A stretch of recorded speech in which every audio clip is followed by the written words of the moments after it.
Welcome to the History Lord. You join me here and I'm under Waterloo Bridge at the lovely second-hand bookstores that are here almost every day. But we're not talking about those today, we're going to talk about what is above us, and that is Waterloo Bridge. This is the second incarnation of the river crossing here, but the first bridge opened in 1817. So I think we should go above decks and talk about the history of Waterloo Bridge.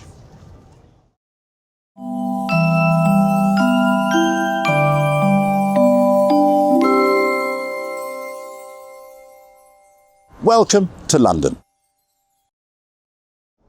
So the first bridge across here was called the Strand Bridge, or Strand Bridge, and it was designed by John Rennie in between 1807 and 1810, and it was finished in 1817.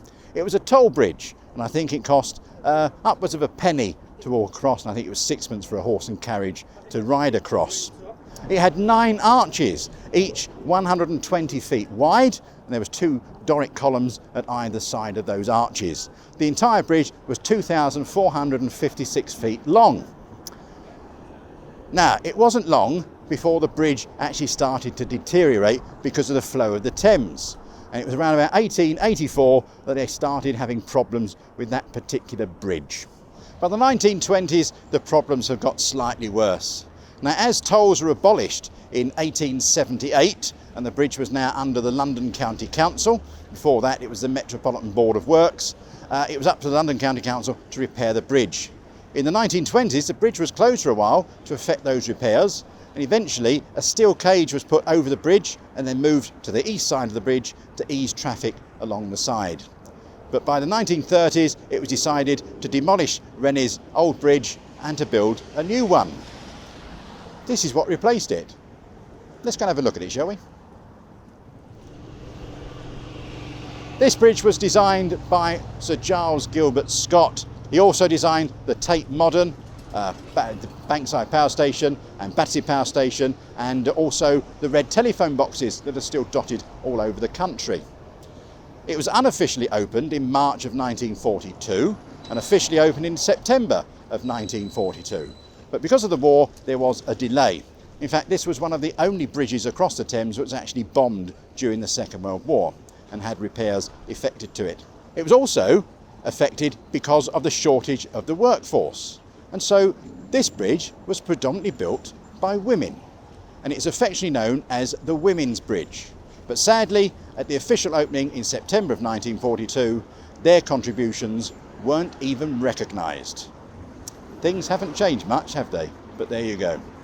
Well, these days it's a traffic bridge. As you can see, it's a very busy bridge. But when it was being rebuilt in the 1940s, they still had to have traffic flowing across the Thames here.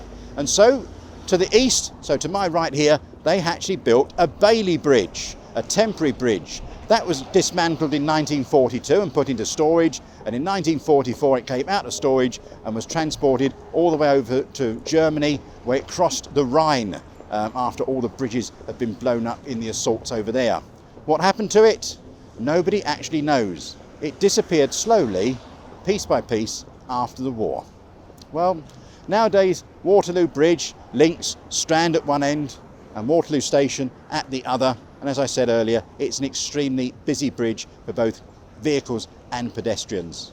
But it also houses, down below, one of the Royal National Lifeboat Institute's stations along the Thames. There's another couple, one being down at Tower Bridge as well.